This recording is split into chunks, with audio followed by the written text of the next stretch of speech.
Eliyo! What, you guys haven't heard about that hip and happening new way to say hey to your hip and happening pals? Wow. Awkward.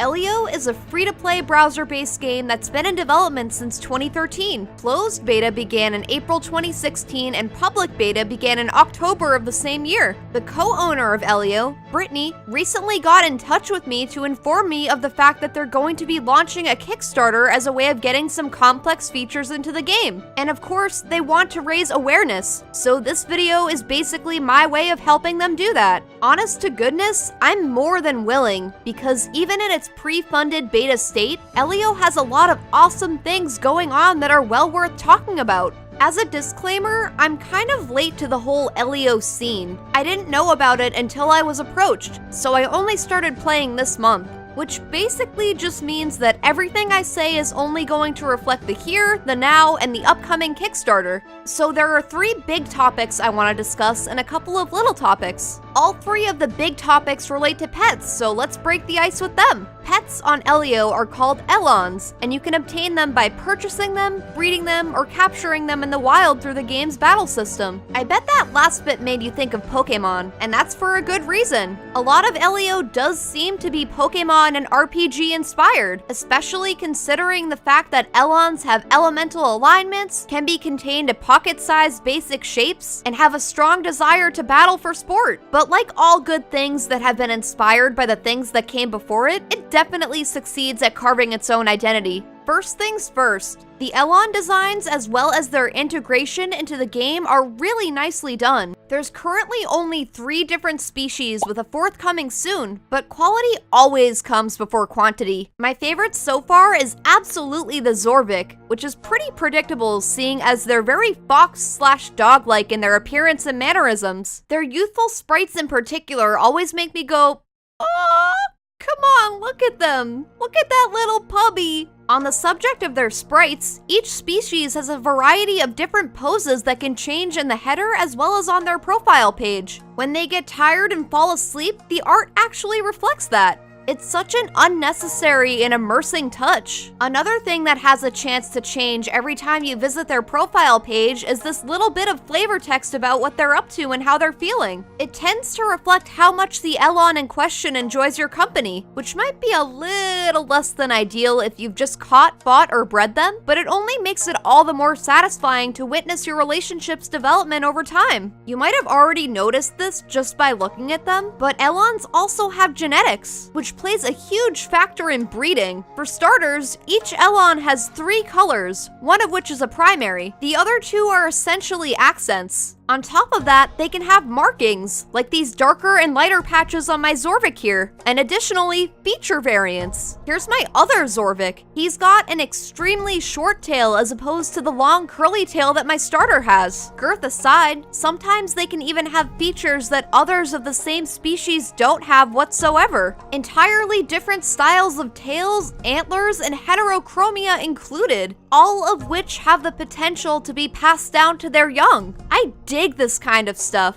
Unique and varying qualities are such a smart way to spice up a breeding game of any kind. Eliyo gets major props for only being in beta and already having this down to a science. Here's something else it gets props for. The battle system I mentioned earlier already being fully functional, having just enough depth to be simple and fun at the same time, and music and sound effects to boot. For those of you who need keyboard controls, it's got keyboard controls. Want a quick link to the place you go to heal your damaged pets when they're low on HP and have status effects? That's there too, at the top of the page. An additional quick link pops up after every battle alongside options to start a new battle in the same area you're currently in, or return to the area selection screen to pick a new one. That's what I call streamline, and grinding EXP, food, and money is so efficient because of it. I genuinely cannot emphasize how much I appreciate the quality of life here. Now we're on to the littler things, one of which is yet another means of grinding money. Minigames, or more accurately, mini-game. Only one exists at this moment in time, and it's a spin on the matching puzzle game we all know and love,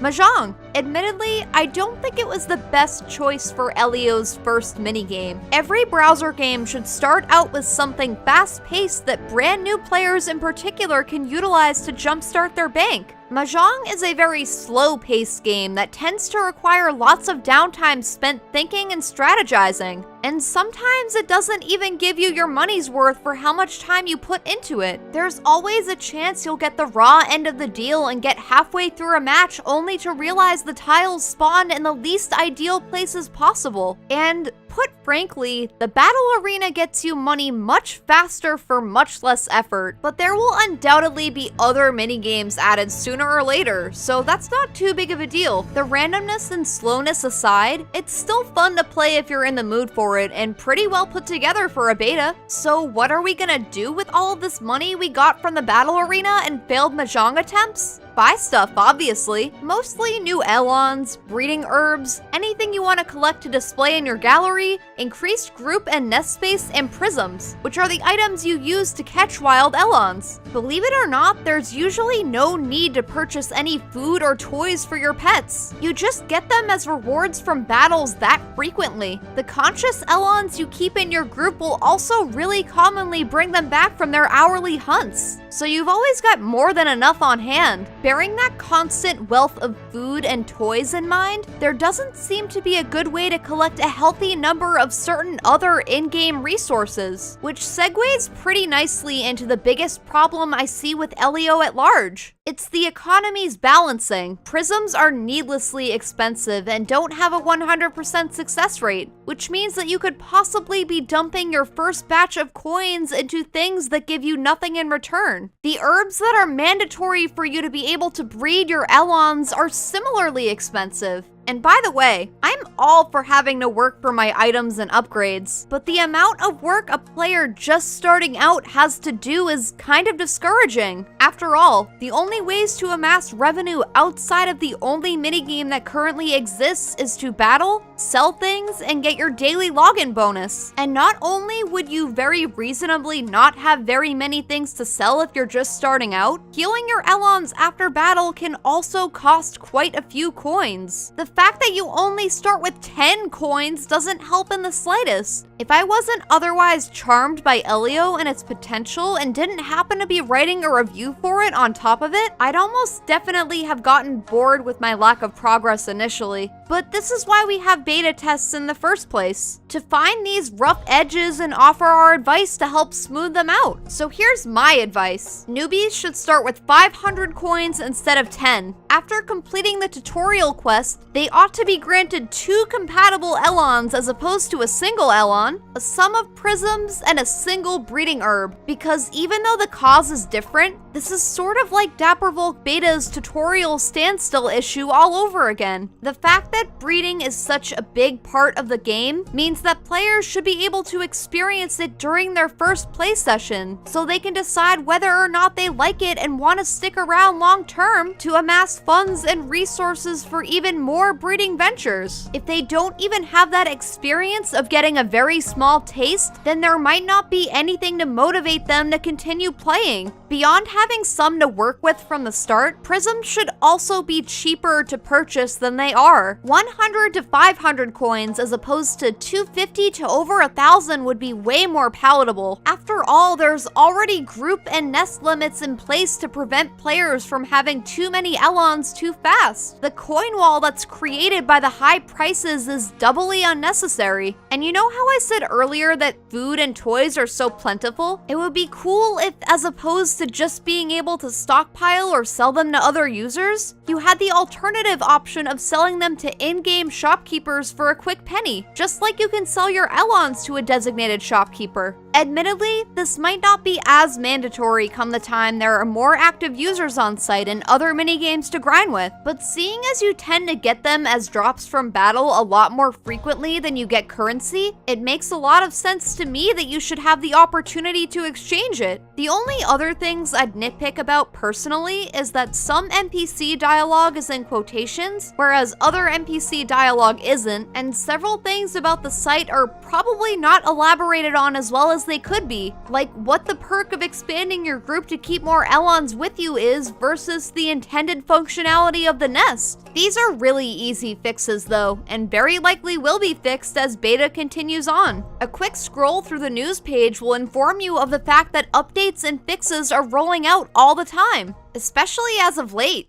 So even bearing its shortcomings and imbalanced economy in mind, Eliyo is already such a passionately constructed and addicting game. I'm extremely guilty of picking up every browser game under the sun only to abandon them within a week, but Eliyo is a special case, and there's no doubt in my mind that I'll be checking back in on the daily for a very long time to come, especially to see what it will look like after the Kickstarter and beyond.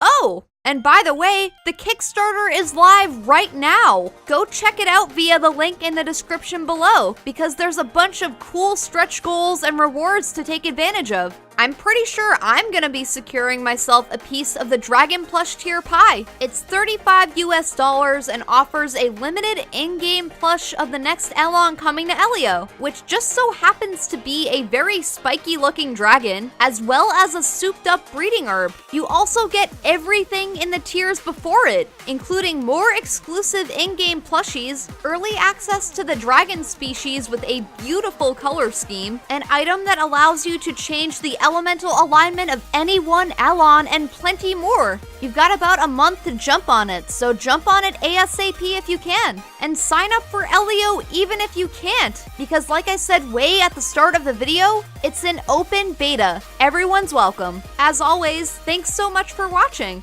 All of Eliyo's other relevant social media links are in the description too. And hey, so are mine. Now, if you'll excuse me, I gotta go prep to dump an unhealthy amount of hours into Kingdom Hearts 3. So see you next time!